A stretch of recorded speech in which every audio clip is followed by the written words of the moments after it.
Hello दोस्तों, मैं संदीप आप सबका अपने YouTube चैनल ज्ञान आरबीएल में स्वागत करता हूं। देखिए, आज हमारा 10वां पार्ट है जिसका हिंदी साहित्य का। हिंदी साहित्य में हम आदिकाल का जो दोस्तों कौन सा पार्ट देखने वाले, चौथा पार्ट क्या है, रास साहित्य या जैन साहित्य। तो इसके बारे में आज देखने वाले हैं दोस्तों। ठीक है, रास साहित्य या फिर जैन साहित्य। अगर इसके पहले का आप वीडियो देखना चाहते हैं तो देखिए, अभी 10वां पार्ट ही है। इसके पहले 9 वीडियो आपको एक क्रम मिल जाएगा। आप जाइएगा हमारे प्लेलिस्ट में, वहां पर मिल जाएगा संपूर्ण हिंदी साहित्य का इतिहास के नाम से। वहां एक क्रम में वीडियो लगी हुई हैं, आप जा करके देख सकते हैं। ठीक है, और देखिए, संपूर्ण हिंदी की अगर क्लास देखनी है तो हमारा दूसरा चैनल है ज्ञान एजुकेशन आरबीएल, उस पर जा करके आप संपूर्ण हिंदी पढ़ सकते हैं एकदम बेसिक तरीके से। उस पर हम संपूर्ण हिंदी चला रहे हैं, अभी वर्णमाला और शब्द समाप्त हो चुका है। ठीक है, तो चलिए उसका हम लिंक नीचे दे देंगे डिस्क्रिप्शन में, वहां जा करके आप देख सकते हैं। तो चलिए देखते हैं, आज हम ये 10वां पार्ट है, क्या देखेंगे, रास साहित्य, यानी जिसको हम जैन साहित्य बोलते हैं। ठीक है, तो क्या होता है ये रास जैन साहित्य, तो आपको बता दें 12वीं से 13वीं शताब्दी के मध्य जैन कवियों द्वारा, किसके, जैन कवियों द्वारा जो साहित्य अपने धर्म के प्रचार प्रसार के लिए, प्रचार प्रसार करने के लिए जन भाषा मतलब लोगों की भाषा में, जो जिस भाषा में लोग समझ पाए, ठीक है, लिखा गया साहित्य, उसे रास साहित्य के नाम से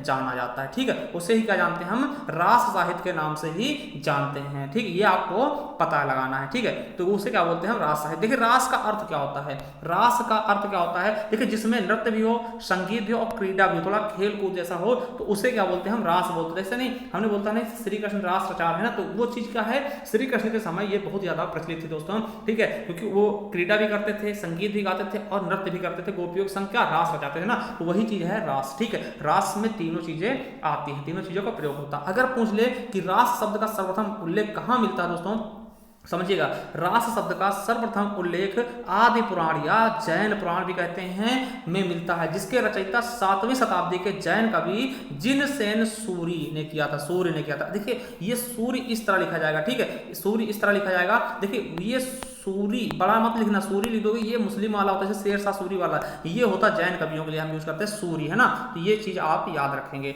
देखिए, अगला है कि रास काव्य परंपरा में प्राचीनतम ज्ञात ग्रंथ कौन सा है, तो रिपुदासरण रास, ना, क्या है, रिपुदारण रास। ठीक, तो ये याद रखेंगे, सबसे प्राचीनतम ज्ञात ग्रंथ है। ठीक है, अब देखिए, भरत मुनि ने भी नाट्य शास्त्र में रास के लिए, रास के स्थान पर क्या शब्द प्रयोग किया था, क्रीडनायक दोस्तों। ठीक, क्रीडनायक शब्द का प्रयोग किया था। ठीक, तो ये भी आप याद रख लेंगे, रास साहित्य से संबंधित, रास से संबंधित है। ठीक, तो रास शब्द का प्रयोग मतलब कि रास की जगह क्या प्रयोग किया गया, तो क्रीडनायक का प्रयोग किया गया था, किसमें, नाट्यशास्त्र। और नाट्यशास्त्र किसकी रचना है दोस्तों, भरत मुनि की। ठीक है, और भरत मुनि मतलब क्या आप जानते हो ना, नाट्यशास्त्र में सबसे पहले रस का उल्लेख मिला था दोस्तों। ठीक है, चलिए अब देखते हैं रास साहित्य मुख्यतः कहां कहां विद्यमान था दोस्तों, तो आपको बता दें गुजरात, राजस्थान या फिर दक्षिण भारत में दोस्तों रास बहुत ही मात्रा में लिखे गए थे। ठीक, रास साहित्य यहीं पर लिखे गए थे। ठीक है, अब देखिए, प्रसिद्ध जैन आचार्य, क्या, प्रसिद्ध जैन आचार्य दोस्तों देवसेन,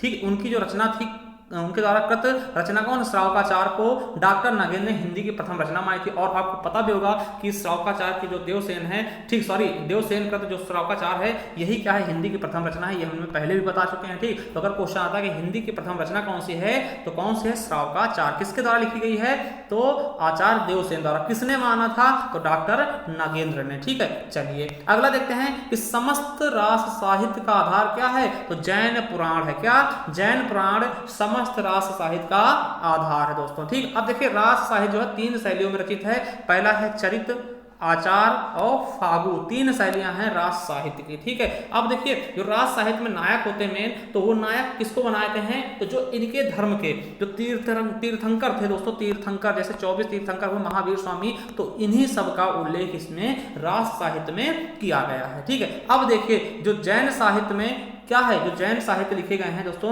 है ना, रास साहित्य लिखे गए हैं, उसमें हिंदू धर्म की कथाओं को जैन धर्म के अनुरूप बनाकर प्रस्तुत किया गया। ये कहीं अलग से नहीं लेके आया जो जैन साहित्य लिखा गया, ये हिंदू जो धर्म की कथाएं थी उन्हीं को तोड़ मरोड़ के दोस्तों अपने अनुकूल ढाल के उसी को दोस्तों प्रस्तुत कर दिया है। ठीक, उसी को जैन साहित्य कहने लगे या फिर रास साहित्य कहने लगे। ठीक है, अब देखिए, जैन साहित्य का मुख्य उद्देश्य क्या है, धर्म तत्व का निरूपण करना है। क्या है, धर्म तत्व का निरूपण करना। वहीं अगर बात कर लें कि रास साहित्य को आदिकाल का सबसे प्रामाणिक व विश्वसनीय साहित्य माना जाता है। अगर क्वेश्चन आता है कि रास साहित्य, किस साहित्य को आदिकाल का सबसे प्रामाणिक व विश्वसनीय माना जाता है, किसको माना जाता है? रास साहित्य को। ठीक है, तो ये याद रख लेंगे। देखिए और एक चीज देखते हैं कि रास साहित्य के बारे में सबसे प्रामाणिक व विस्तृत जानकारी किसने दी थी? तो मोतीलाल मेनारिया की रचना कौन सी? मोतीलाल मेनारिया के दोस्तों राजस्थानी भाषा और साहित्य। इसमें सबसे पहले नहीं कह सकते, सबसे प्रामाणिक और विस्तृत जानकारी किसके बारे में मिलती है? रास साहित्य के बारे में। ठीक, चलिए एक यहाँ के कवि हैं, एक लेखक थे रास साहित्य के बहुत ही प्रसिद्ध, उनके बारे में देखते हैं। शालिभद्र सूरी, है ना। तो शालिभद्र सूरी, है ना, सूरी मत लिखना, सूरी का होता है दोस्तों मुस्लिमों के लिए प्रयोग करते हैं, जैसे शेरशाह सूरी ना,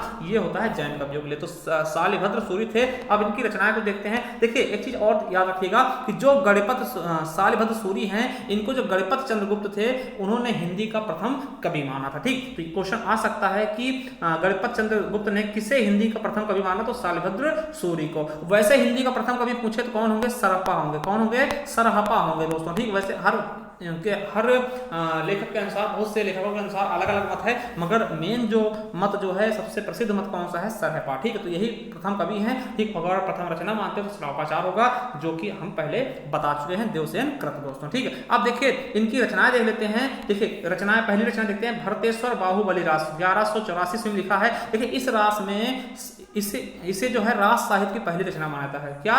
इसे रास साहित्य का पहला रचना माना जाता है दोस्तों। और देखिए इसका संपादन किसने किया? तो मुनिजिन विजय ने किया था। किसने किया दोस्तों? मुनिजिन विजय ने किया था। और इसमें 205 छंद है। कितने हैं दोस्तों? 205 छंद है इसमें टोटल। ठीक है, तो ये याद रख लेंगे। चलिए अगला देखते हैं दोस्तों, पंच पांडव रचित रास। ये भी इंपॉर्टेंट है, ये 1191 ईस्वी में लिखा गया। और देखिए इसे रास परंपरा का प्रथम ऐतिहासिक महाकाव्य कहते हैं। क्या?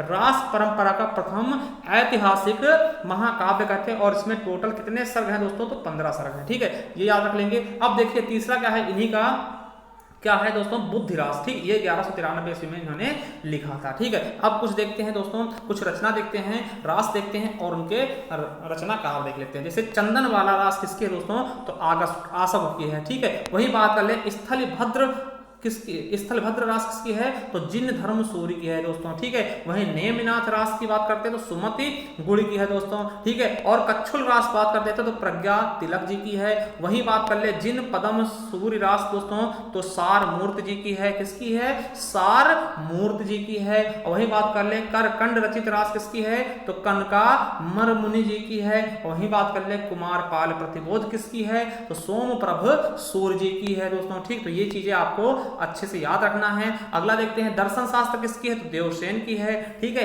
वहीं आबू रास देखते हैं किसकी है? तो पल्हड़ की है। और वहीं प्रबंध चिंतामणि किसकी है? तो अभय तिलकमणि जी की है।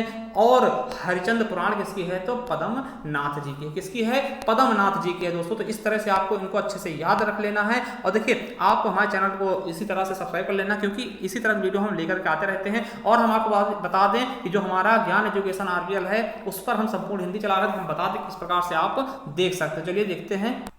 देखिए आपको इस तरह से अपने YouTube चैनल पर आ जाना है और दोस्तों यहाँ पर आपको इस पे जाना है और इस पर आपको ज्ञान एजुकेशन आरबीएल टाइप करना। क्या? ज्ञान एजुकेशन आरबीएल है। जैसे ही आप इस तरह से टाइप करते हैं दोस्तों, तो इस पर क्लिक करते ही आपके सामने ये चैनल खुल के आ जाएगा। इस तरीके से चैनल आएगा ज्ञान एजुकेशन आरबीएल के नाम से। तो आपको क्या करना है, ये जो लाल बटन होगा इसको व्हाइट कर देना है दबा के और इसको प्रेस कर देना, क्योंकि नोटिफिकेशन आपको यहीं से मिलता रहेगा। ठीक है, फिर आपको इसी पर क्लिक करते हैं दोस्तों, तो क्या खुल जाएगा, ये पूरी चीजें खुल जाएंगी। ठीक, इसके बाद आपको जाना कहाँ है, ये प्लेलिस्ट वाले ऑप्शंस पे। किस पे? इस प्लेलिस्ट वाले ऑप्शंस पे जैसे ही आप आते हैं, देखिए जैसे ही आप आते हैं, देखिए संपूर्ण हिंदी, ये बैच मिल जाएगा संपूर्ण हिंदी। ठीक है, हिंदी साहित्य के मिल जाएंगे। उत्तर प्रदेश स्पेशल पढ़ना चाहते हैं देख सकते हैं। ठीक है, और उत्तर प्रदेश करंट अफेयर के बारे में आप पढ़ना चाहते हैं यहाँ देख सकते हैं। इसके अलावा देखिए सबसे पहले आपको यहीं पर आना है, पहले वाले पे संपूर्ण हिंदी की बात करते हैं। देखिए 16 वीडियो हैं, ये निरंतर बढ़ते रहेंगे। ठीक है, अब देखिए इस पर क्लिक करते ही ये देखिए एक क्रम से वीडियो लगी। देखिए हिंदी वर्णमाला की आपको दिखा दें कि 6 वीडियो बनाई थी, 6 वीडियो में पूरा हिंदी वर्णमाला समाप्त किया। अब देखिए शब्द भेद हमने शुरू किए हैं। ठीक है, शब्द भेद शुरू कर दिए हैं। शब्द भेद हमने देखिए खत्म कर दिया। फिर उसके बाद भिन्नार्थक देखिए समश्रुत भिन्नार्थक शब्द शुरू किए हैं। ठीक है, उसके बाद देखिए ये हम लेकर आए, लिंग पढ़ा दिया, पूरा वचन पढ़ा दिया और कारक भी हम आज समाप्त करने वाले हैं। देखिए जल्दी से जल्दी जुड़ जाइए, क्योंकि धीरे धीरे कोर्स आपका पिछड़ता जाएगा तो आपके लिए भी कवर करना बहुत मुश्किल हो जाएगा। तो देखिए सबसे जोड़ते रहिएगा और हमारे दोनों चैनल सब्सक्राइब कर ले और बेल आइकन जरूर प्रेस करें, जिससे आने वाली वीडियो नोटिफिकेशन आप तक आसानी से पहुंच सके। थैंक यू, धन्यवाद।